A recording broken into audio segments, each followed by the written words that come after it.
নমস্কাৰ আজি পুনৰ এটি চাহ বাগানৰ ভিডিঅ' আগবঢ়াবলৈ বিচাৰিছো আৰু আজি আপোনালোকক এই গুটেখিনি দৰবৰ বিষয়ে গুটে কথাখিনি কম আৰু এতিয়া জুন জুলাই মাহত চাহ খেতিয়কসকলে কি ঔষধ বা কি সাৰ ব্যৱহাৰ কৰিছে কি ভিটামিন ব্যৱহাৰ কৰিছে আৰু আমাৰ এইখিনি অঞ্চলত চাহ খেতিয়কসকলে কি ব্যৱহাৰ কৰিছে বা আপোনালোকে এইখিনি সময়ত কি ব্যৱহাৰ কৰিব পাৰিব তাৰ বিষয়ে অলপ আলোচনা কৰোঁ আহক।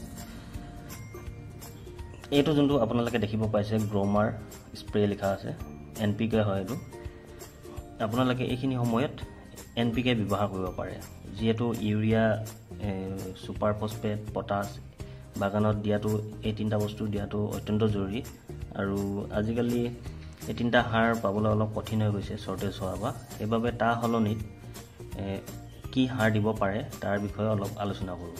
আপোনালোকে তা হলনিত এইখিনি সময়ত জুন জুলাই সময়ত গ্ৰোমাৰ ব্যৱহাৰ কৰিব পাৰে য'ত আছে NPK 19 চাব পাৰে আপোনালোকে NPK ফুল ফৰ্মটো ক'ব গ'লে N মানে হৈছে নাইট্ৰজেন P মানে হৈছে ফসফৰাছ আৰু K মানে হৈছে পটাছ আৰু নাইট্ৰজেন মানেটো আপোনালোকে জানে N মানে আপোনালোকৰ নাইট্ৰজেন মানে ইউৰিয়া P মানে ফসফৰাছ আৰু K মানে পটাছ মানে আপোনালোকৰ এই তিনটা সাৰ ইয়াক মিক্স কৰি কোম্পানীয়ে বনোৱা হৈছে যাক নাম দিছে গ্ৰোমাৰ NPK আৰু এই NPK দৰবটো আপোনালোকে বিভিন্ন কোম্পানী পাই যাব বেলেগ দোকানত খালি এই গ্ৰোমাৰ স্প্ৰে যোনটো নাম লিখা আছে ইয়াত এই গ্ৰোমাৰটো বেছি ভাল NPK বিভিন্ন কোম্পানী পাই যাব তাৰ মাজত এই গ্ৰোমাৰটো যদি আপোনালোকে পায় গ্ৰোমাৰটো ব্যৱহাৰ কৰি চাব গ্ৰোমাৰটো বেছি ভাল ৰিজাল্ট দিয়া দেখা যায় আৰু এইবোৰ হৈছে আপোনালোকৰ মেক্ৰনিউট্ৰিয়েন্ট যোনবোৰ চাহ গছজোপাত বা যিকোনো গছ গছনিক দৰকাৰ হয় নিউট্ৰিয়েন্ট তাকে কোৱা হয় মেক্ৰনিউট্ৰিয়েন্ট। পিছফালে আপোনালোকে চাব পাৰে অকল চাহ বাগান বুলি নহয় অন্য শস্যটো এই NPKটো আপোনালোকে দিব পাৰে আৰু চাহ বাগানৰ ক্ষেত্ৰত ক'ব গ'লে এতিয়া আপোনালোকে জুন জুলাই মাহত এই গ্ৰোমাৰ ব্যৱহাৰ কৰিব পাৰে লগত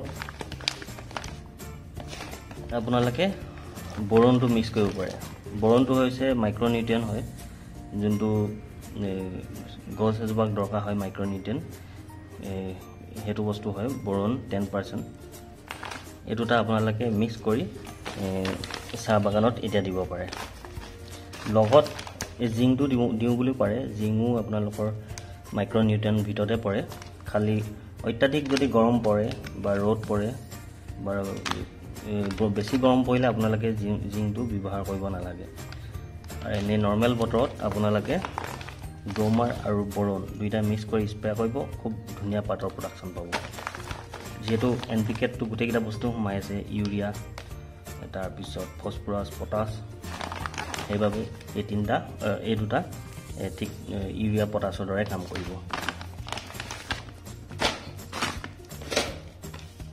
তাৰপিছত যদি আপোনালোকে এইফালে চাব যায় এইখিনি হৈছে কীটনাশক ঔষধ প্ৰথমটো যোনটো আপোনালোকে দেখিবলৈ পাইছে ইক্কা বুলি লিখা আছে ইক্কা ইনসেক্টিসাইড এইটো আপোনালোকে যদি আপোনালোকে এক্সট্ৰা এনেকুৱা টাইপৰ ভুজিয়া টাইপৰ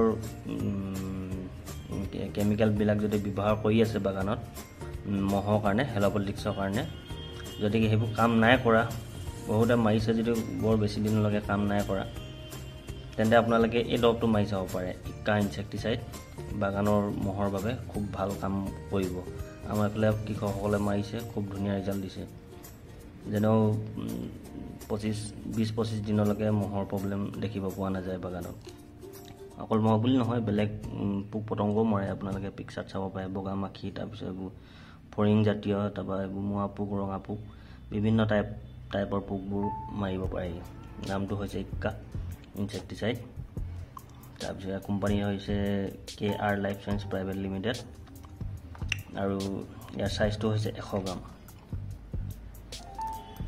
যদি হেলোপলিটিক্স প্ৰব্লেম যদি আপোনালোকে বেছি দেখিবলৈ পাইছে বাগানত তেন্তে এই ইক্কা দৰবটো ব্যৱহাৰ কৰি চাব পাৰে।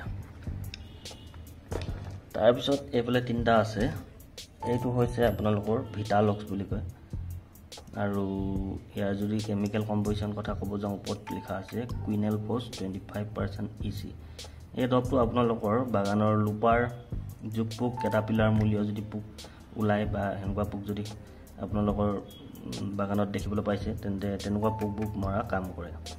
তাৰপিছত এই দৰৱটোৰ নাম হৈছে ভিটালুক্স।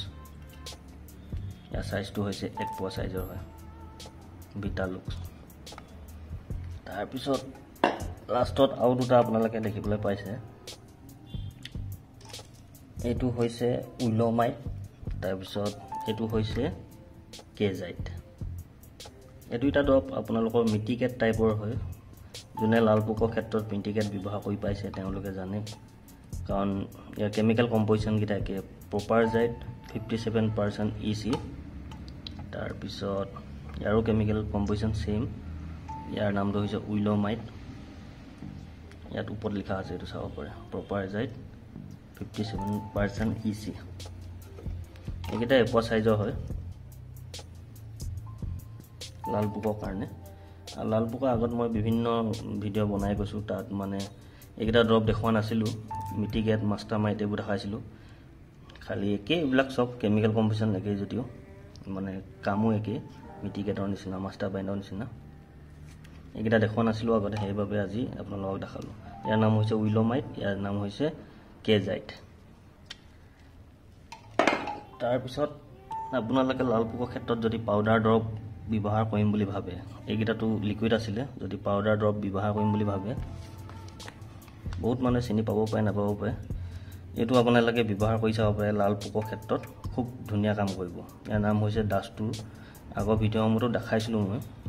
এইটো সৰু সাইজ হয়, আপোনালোকে 1 স্প্ৰে বনাব পাৰিব। এইটো 25 গ্ৰাম হয়, এইটো লিখা আছে 20-25 গ্ৰামবোৰ 1 স্প্ৰে বনাব পাৰে। আৰু ইয়াৰ কেমিকেল কম্পজিশ্যন হৈছে ডাইফেনথিয়ৰম 50% WP। ডাষ্টুৰ হয়, আজি 3-4 বছৰ আগৰ পৰা চলি আছে। যদি আপোনালোকে ব্যৱহাৰ কৰি নাই পোৱা, লাল পোকৰ ক্ষেত্ৰত ব্যৱহাৰ কৰি চাওক। এই লিকুইডকেইটাতকৈ খুব ভাল ৰিজাল্ট পাব। আৰু ইয়াৰ নিচিনাই ডাষ্টুৰ নিচিনা ছেইম অন্য কোম্পানী পাই যাব। এইটো হৈছে নিবুলা বুলি কয়, একেই চিষ্টেমিক কণ্টেক্ট ইনচেক্টিচাইড। মানে বাগানৰ লাল পোকৰ ক্ষেত্ৰত যদি ডাষ্টুৰ নাপায়, বেলেগ কোম্পানীও আপোনালোকে খালি এইটো চাব, ডাইফেনথিয়ৰম 50% লিখা আছে, ইয়াতো ছেইম লিখা আছে ডাইফেনথিয়ৰম 50% WP। কেমিকেলটো মানে একেই, খালি কোম্পানী বেলেগ বেলেগ। এইটো হৈছে ডাষ্টুৰ, ইয়াৰ নাম, ইয়াৰ হৈছে নিবুলা। আৰু কাম একেই, systemic and contact insecticide, systemic and contact insecticide. এইটো হৈছে 25 গ্ৰাম, এইটো আপোনালোকৰ 25 গ্ৰাম। এই 25 গ্ৰামটো সৰু পেকেট হয়, ডাঙৰ পেকেট লাগিলে ডাঙৰো পোৱা যায়। এই 25 গ্ৰামটো আপোনালোকে 1 স্প্ৰে মেচিন বনাব পাৰিব। তাৰপিছত এইকেইটাতো আপোনালোক গোটেইখিনি দেখালোঁ, এই দুটা দেখালোঁ, এইটো জিংটো দেখালোঁ। লাষ্ট এইটো আছেগৈ, এইটো আপোনালোকৰ হৈছে ভিটামিন ঔষধ, ভিটামিন দৰৱ। আৰু স্পেচিয়েলি এই দৰৱটো বাগানৰ বাবে বনাইছে। ইয়াৰ পিকচাৰ অনলি বাগান দিয়া আছে, চাব পাৰে আপোনালোকে। আৰু ইয়াৰ নামটো হৈছে বুষ্টাৰ। এইটো আমাৰ এইফালে কৃষকসকলে নিছে, নতুন আহিছে এইটো বছৰ, খুব ধুনীয়া ৰিজাল্ট দিছে বুলিয়ে কৈছে। তাৰপিছত ইয়াৰ সাইজটো হৈছে, এই পেকেটটোৰ পাউডাৰ পৰা হয় 60 গ্ৰাম। ইয়াত মানে 30 গ্ৰাম × 2, মানে ইয়াত আপোনাৰ 30 গ্ৰামৰ দুটা পেকেট ইয়াৰ ভিতৰত সোমাই আছে। আৰু যদি ড'জৰ কথা ক'ব যাওঁ, ইয়াত ড'জটো ধুনীয়াকৈ লিখা আছে, 30 গ্ৰাম 200 লিটাৰ পানীত। এই 30 গ্ৰাম পেকেটটো হৈছে 60 গ্ৰাম। আপোনালোকে 30 গ্ৰাম 200 লিটাৰ পানী বনাব পাৰিব। মানে এই 60 গ্ৰামটো আপোনালোকে 400 লিটাৰ পানীৰ কাৰণে ব্যৱহাৰ কৰিব পাৰিব। তাৰপিছত যদি দামৰ কথা ক'ব যাওঁ, এইটো বহুত বেছি লিখা আছে, ইয়াত 970 লিখা আছে। ইমান নলয় এইবোৰ 200 টকাৰ ভিতৰত পাই যাব। ৰেটবোৰ বহুত হাই লেভেল লিখা থাকে, ইমান নলয়। 200 টকাৰ ভিতৰত আপোনালোকে মাৰ্কেটত পাই যাব। নতুন আহিছে, বুষ্টাৰ বুলি কয়, 400 লিটাৰ পানীৰ কাৰণে। এই 60 গ্ৰাম পেকেটটোৱে আপোনালোকে 400 লিটাৰ পানীৰ কাৰণে ব্যৱহাৰ কৰিব পাৰিব। তাৰপিছত এইকেইটাও আপোনালোকক ড'জকেইটা কৈ দিছোঁ। যদি এইটো সময়ত আপোনালোকে গ্ৰ'মাৰ মাৰে, খুব ভাল সময় হয় গ্ৰ'মাৰ NPK মৰাৰ বাবে। যদি NPK, এই পেকেটটোৰ চাইজ হৈছে আপোনালোকৰ 1 কেজি, এইফালে চাব পাৰে 1 কেজি। আৰু 1 কেজিটো আপোনালোকক কিমান যাব বুলি ক'ব গ'লে, এইটো আপোনালোকে 100 লিটাৰ পানীৰ বাবে ব্যৱহাৰ কৰিব পাৰিব মানে ইয়াৰ ড'জটো হৈছে এইটো 5 পৰা 10 গ্ৰাম দিব লাগে পাৰ লিটাৰ মানে 1 লিটাৰ পানীত আপোনালোকে 10 গ্ৰাম দিব যদি 20 লিটাৰ টেংকি হয় 200 গ্ৰাম দিব আৰু যদি 100 লিটাৰ ডাঙৰ গিলানত গুলি লয় তেন্তে আপোনালোকে এই গোটে 1 কেজি দি দিব এই গোটে 1 কেজি পেকেটটো মানে 100 লিটাৰ পানীৰ কাৰণে ব্যৱহাৰ কৰিব পাৰিব লগত এইটো মিক্স কৰি ল'ব এইটো আপোনালোকে এইটো লিটাৰত 5 গ্ৰামকৈ দিব লাগে 20 লিটাৰ টেংকি হ'লে আপোনালোকে 100 গ্ৰাম দিব যদি 100 লিটাৰ গিলানত গুলে তেন্তে ইয়াৰ আধাটো দিব এইটো আধা কেজি এইটো 1 কেজি হয় আপোনালোকে আধা কেজি দিব আধা কেজিটো আপোনালোকে 100 লিটাৰ পানীৰ কাৰণে বনাব তাৰপিছত এইটো আপোনালোকে গোটেইটো দুইটা মিক্স কৰি স্প্ৰে কৰি দিব দুইটা মিক্স কৰি স্প্ৰে কৰি চাব খুব সুন্দৰ ৰিজাল্ট পাব যেহেতু এটা মাইক্ৰ'নিউট্ৰিয়েণ্ট আৰু এটা মেক্ৰ'নিউট্ৰিয়েণ্ট হয় গছ এজোপাত দৰকাৰ হোৱা গোটেইখিনি গুণ আছে সিহঁতৰ NPK আৰু বৰনো আপোনালোকে বিভিন্ন দোকানত বিভিন্ন কোম্পানী পাই যাব খালি এইটো পাৰ্চেণ্টেজটো চাই ল'ব বৰন 10.5 মিনিমাম থাকিব লাগিব এইটো ইয়াৰ কোম্পানীটো হৈছে শ্ৰীৰাম এই দুইটা মিক্স কৰি স্প্ৰে কৰি দিব আৰু যদি বতৰটো যদি অলপ ঠাণ্ডা নিচিনা লাগে যদি ৰ'দ বা বৰ গৰম নপৰে লগত জিংও মিক্স কৰি দিব পাৰে যদি বতৰটো সেইদিনা গৰম পৰে যোনদিনা ব্যৱহাৰ কৰিব এইকেইটা সেইদিনা খালি জিংটো মিক্স নকৰিব অকল এই দুটা মিক্স কৰিব যদি বতৰটো অলপ ঠাণ্ডা তেতিয়া জিংটো মিক্স কৰিব পাৰে তাৰপিছত এইকেইটা ড'জৰ কথা ক'ব গ'লে এই লিকুইডকেইটা আপোনালোকৰ পাৰ লিটাৰ 2 ml দিব লিকুইডখিনি এইটো জোক পোক জেলুক পোকৰ এই দুটা হৈছে লাল পোকৰ পাৰ লিটাৰ 2 ml সেইটো হিচাপত আমি আপোনালোকে মিলাই ল'ব অংকটো তাৰপিছত মহৰ কাৰণে যদি আপোনালোকে এইটো মাৰিব বিচাৰে ইক্কাটো এইটো 100 গ্ৰাম সাইজৰ হয় এইটো আপোনালোকে 200 লিটাৰ পানীৰ কাৰণে ব্যৱহাৰ কৰিব পাৰিব যদি 20 লিটাৰ টেংকিত বা 16 লিটাৰ টেংকিত যদি স্প্ৰে কৰে এক স্প্ৰেকে তেনে এক স্প্ৰেত পাউডাৰ পদা হয় এইটো 2 চামুচ দিব আৰু যদি ইয়াৰ দামৰ কথা ক'ব যাওঁ 320 লিখা আছে এইটো মাৰ্কেটত 130 টকা 140 টকাৰ ভিতৰত পাই যাব এতিয়া বাকি কিটাও দামখিনি কৈ দিছো আপোনালোকক এই জিং কৈছো এই গ্ৰোমাৰ NPK টো আপোনালোকৰ 225 টকা লিখা আছে এইটো 150 টকাৰ ভিতৰত 1 কেজি সাইজটো পাই যাব 150-200 টকাৰ ভিতৰতে 1 কেজি সাইজটো পাই যাব তাৰপিছত এই বৰণটো শ্ৰীৰাম কোম্পানী বৰণ এইটো 1 কেজি আছে এইটো 175 লিখা আছে এইটো আপোনালোকে 140 টকাৰ ভিতৰত পাই যাব 100 পৰা 150 ভিতৰত পাই যাব তাৰপিছত এই জিংটো কথা যদি ক'ব যাওঁ ইয়াৰ ড'জটো নকলো এই পেকেটটো সাইজ হৈছে আপোনালোকৰ 1 পোৱা সাইজৰ ক'ত লিখা আছে এইটো লিখা আছে চাব পাৰে 1 পোৱা সাইজৰ আৰু ইয়াৰ ড'জটো লিখা আছে 1 পোৱা সাইজটো আপোনালোকে 200 লিটাৰ পানীৰ কাৰণে ব্যৱহাৰ কৰিব পাৰিব যদি বতৰ ঠাণ্ডা হয় তেতিয়া লগত এইকেইটাৰ লগত জিং কি বুলি কৈছো গ্ৰোমাৰ আৰু বৰণটোৰ লগত জিংও মিক্স কৰিব পাৰে আৰু এই জিং 1 পোৱা সাইজটোৰ দাম হৈছে 50-60 টকা এইটো বৰ বেছি নপৰে 104 টকা লিখা আছে 50-60 টকাত পাই যাব 1 পোৱা সাইজৰ তাৰপিছত এইকেইটা দাম যদি ক'ব যাওঁ এইটো এক স্প্ৰে হ'ব ইয়াৰ ডাঙৰ সাইজ কেইটা খালি অলপ দাম আছে এই সৰু সাইজটো আপোনালোকৰ 105 টকা লিখা আছে এইটো 80 টকা মান ল'ব এইটো 97 লিখা আছে এইটো আপোনালোকৰ 70-80 টকা মানে ল'ব তাৰপিছত এই লিকুইড কেইটা যদি দাম ক'বলৈ যাওঁ এইটো ভিটালুক্স পিছফালে চাব পাৰে এইটো 210 টকা লিখা আছে এইটো 180 ভিতৰত পাই যাব আৰু ইয়াৰ ড'জ বিলাক পাৰ লিটাৰ 2 ml কে দিব